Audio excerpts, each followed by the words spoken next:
Nouveau numéro de Reporter sur France 24 et, une fois n'est pas coutume, nous vous emmenons 80 ans en arrière, à Marseille, en 1943. Nous sommes en pleine Seconde Guerre mondiale.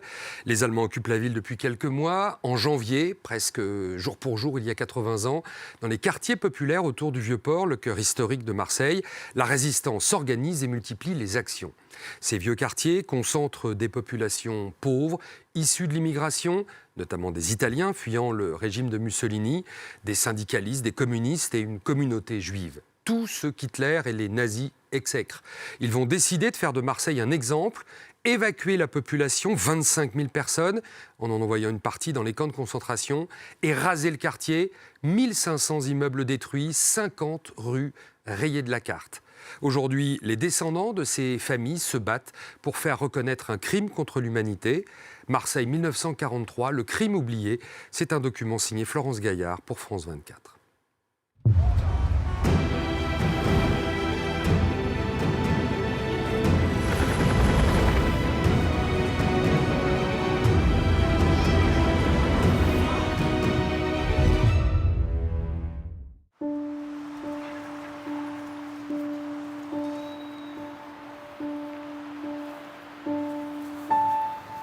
Derrière moi se trouve l'hôtel de ville de Marseille, qui date du XVIIe siècle.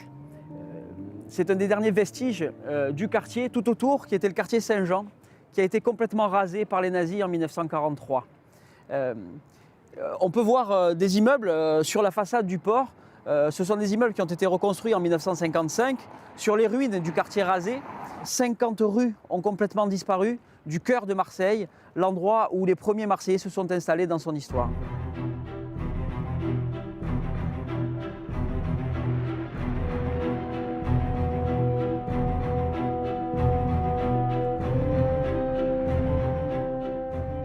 C'est moi et c'est mon papa. Mais là, je dois avoir 3 ans, à mon point de vue. Et là, mon père, il est là. Tu vois, coiffeur, là. Coiffeur, là. Il était cordonnier, ton père aussi. Il était les deux. Il était cordonnier. En Sicile, il avait appris 2 métiers. Il avait appris le métier de cordonnier et de coiffeur. Alors, mes parents, qu'ils étaient partis de Sicile en 1922, chassés par Mussolini, le fascisme, qui s'était installé en Italie. Moi, j'étais fils unique, né le 24 novembre 1937, au 66 rue Saint-Laurent, à Marseille. Je m'appelle Fernand Ribéry, je suis né le 18 janvier 1950 et je suis le petit-fils de Francesco Commental, mort au camp de concentration en Allemagne. Francesco Commental est un Italien piqueur de sel, c'est-à-dire qu'il débarrassait les coques des navires du sel qui s'était aggloméré dessus.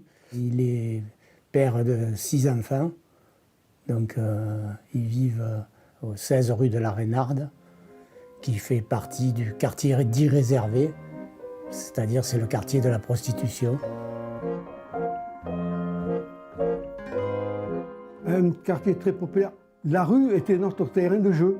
Et le souvenir que j'en ai, si vous voulez, ce sont des petites rues très étroites, mais il y avait au centre de la rue un petit caniveau. On faisait la course de bateau, soit avec du papier, soit avec des bouchons. On était peut-être pauvres, mais on était heureux, voilà.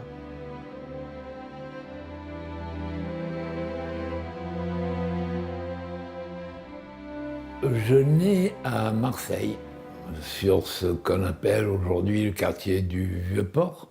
Maman, elle vient de Grèce. Mon père, lui, c'est Istanbul. Ils sont arrivés très jeunes en France. Ils seront naturalisés peu après leur arrivée. Ils s'installent rue de la Rose, où nous sommes nés tous les 3, mon frère, ma sœur et moi.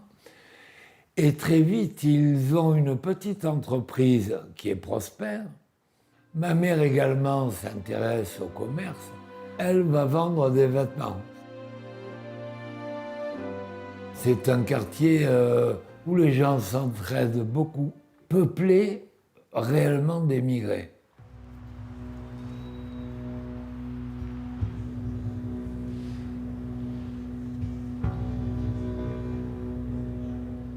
Les Allemands occupent Marseille à partir du 11 novembre 1942. Ils ont franchi une démarcation pour aller en quelque sorte à la rencontre des Alliés qui ont débarqué en Afrique du Nord. Le 3 janvier 1943, il y a des actions armées de la résistance qui ont lieu à l'Hôtel Splendide et dans des maisons de passe des vieux quartiers. Hitler, semble-t-il, a une colère énorme sur ce qui se passe à Marseille en disant « il faut à tout prix faire un exemple ». Et pour les Allemands, les vieux quartiers concentrent tout ce qui est le contraire du nazisme, du genre le chancre, ce sont des mots qu'ils emploient, le chancre de l'Europe, c'est-à-dire un lieu de dégénérescence absolue. Alors les objectifs de l'opération qu'on va appeler l'opération Sultan sont définis par Himmler lui-même dans un télégramme qui prévoit la destruction des vieux quartiers en faisant sauter les habitants dans leur domicile. Les autorités françaises, en particulier René Bousquet, protestent en disant vous ne pouvez pas faire sauter les Marseillais en même temps que leurs habitants. Mais en même temps, l'État de Vichy collabore avec les nazis.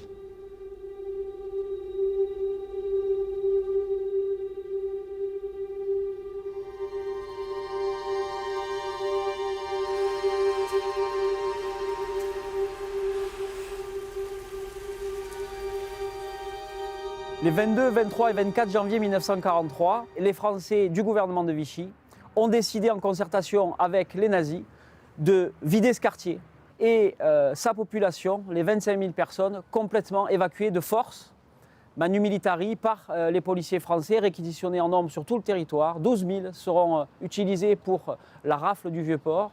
Et au petit matin du 24 janvier 1943, des voitures haut-parleurs vont sillonner le quartier et vont diffuser un terrible message: évacuez complètement vos habitations, prenez quelques affaires, quelques vivres pour 48 heures et fermez bien à clé.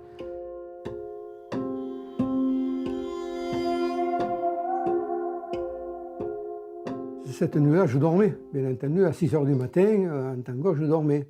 Ma maman est venue me réveiller en me disant « habille-toi vite, parce qu'il faut qu'on s'en aille, il faut qu'on parte ».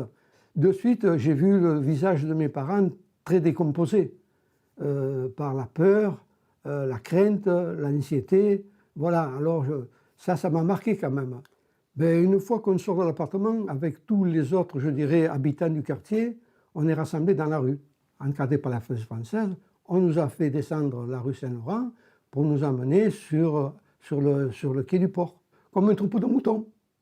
Comme un troupeau de moutons. Et personne réagissait. Parce que si c'était les Allemands qui étaient venus taper à la porte, un truc comme ça, il y aurait eu certainement une résistance.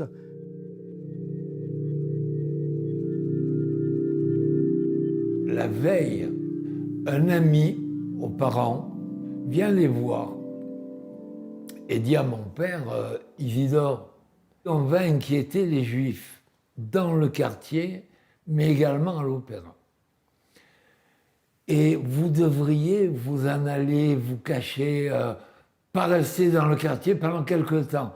On ne parle pas de destruction, il n'est pas au courant de tout ça.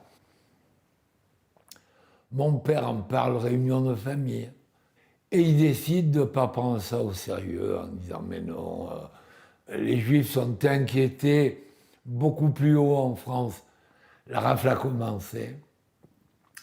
Mon père, son frère, son beau-frère, on ne les reverra pas. On ne les reverra pas.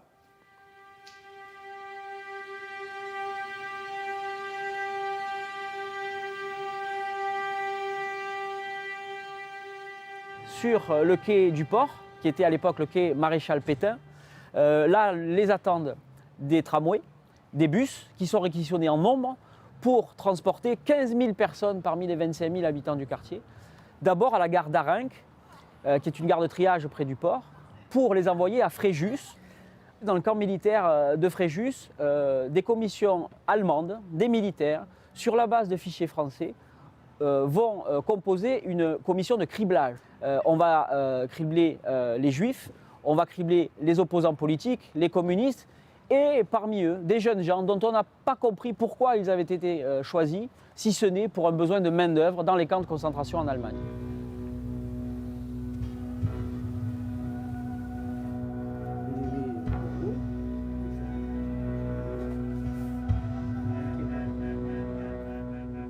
On nous a mis dans des baraquements insalubres. Il n'y avait pas de lit. C'était de la paille souillée, avec des bestioles, des vermines, tout ce que vous voulez. Et c'était là-dessus qu'il fallait qu'on dorme. On a séparé donc les papas des mamans et des enfants. Ma mère disait que mon grand-père venait les voir tous les soirs. Il lui apportait des pignes de pain qu'il avait fait griller pour que les distribue à ses frères et ses sœurs. Au bout d'une semaine, on nous a informé de nous préparer qu'on allait rentrer à Marseille. Quand ma grand-mère rentre avec ses 6 enfants, on ne sait pas ce qu'il est advenu du papa ou du grand-père. Ce qui se dit, c'est qu'il va rentrer. Et d'une semaine à l'autre, il ne rentrait pas. Et il a fallu se résoudre à l'évidence, c'est qu'il avait disparu.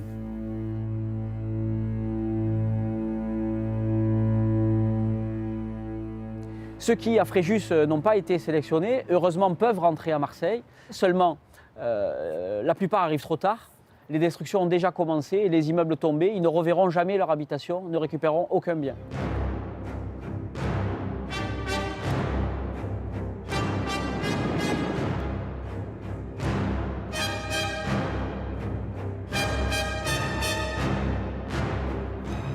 Au total, 1500 immeubles ont été détruits sur 14 hectares. 50 rues ont disparu de la carte entre le 1er février et le 17 février 1943. Le soir ont explosé et la journée ont déblayé.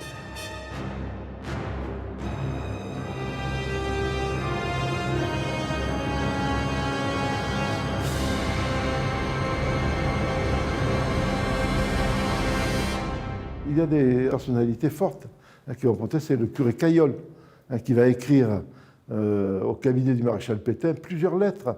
Il y a même un pasteur qui sera déporté parce qu'il a protesté. Donc, dans l'ensemble, la population est effrayée aussi. En disant, on commence par le port, mais où est-ce qu'ils vont s'arrêter?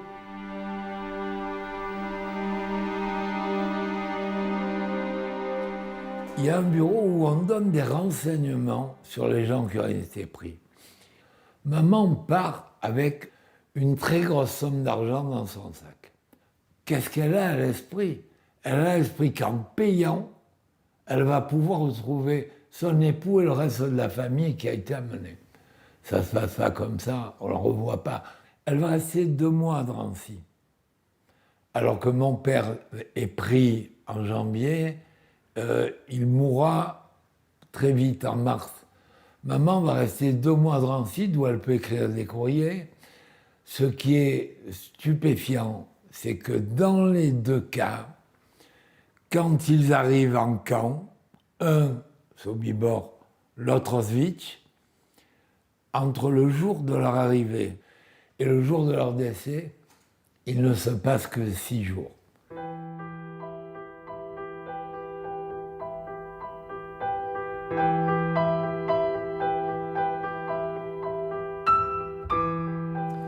En janvier 2019, j'ai déposé au nom de 4 survivants et de 4 descendants une plainte pour crime contre l'humanité parce que les nazis et les Français se sont concertés. Ils ont attaqué systématiquement ce quartier en visant un groupe de population civile, c'est-à-dire les habitants du quartier, dans un périmètre déterminé à l'avance. Cela aboutit évidemment à la mort, la déportation, les transferts forcés, les destructions, les pertes de biens, etc. Tout cela, c'est la définition même des crimes contre l'humanité.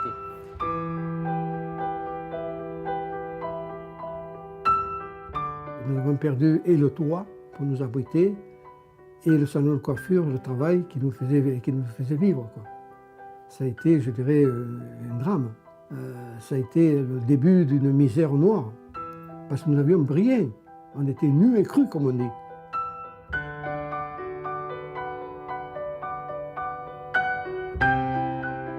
Ben, Francesco, il est On a su a posteriori qu'il avait été sélectionné pour faire partie d'un convoi de 800 personnes environ à destination de Compiègne.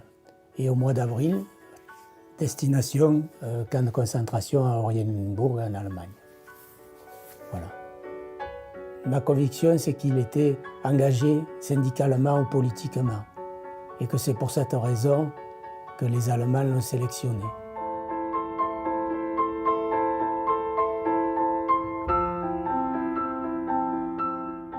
Maman, Maurice, Jacqueline et moi. Il y a mon frère, ma sœur qui ont survécu, moi et surtout maman.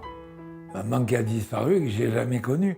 Alors quand je me vois tout frisé, tout blond sur ses genoux, je me dis, mais oui, tu la connaissais. Mais quel souvenir tu en as? Aucun. Je la trouve vraiment jolie, moi.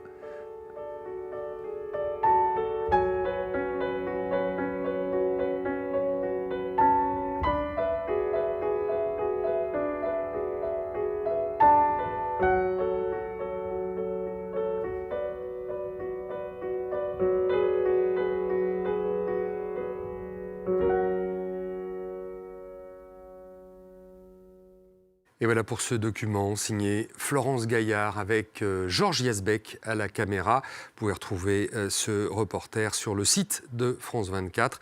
Merci d'avoir suivi cette émission et on se retrouve la semaine prochaine pour un nouveau numéro de Reporter.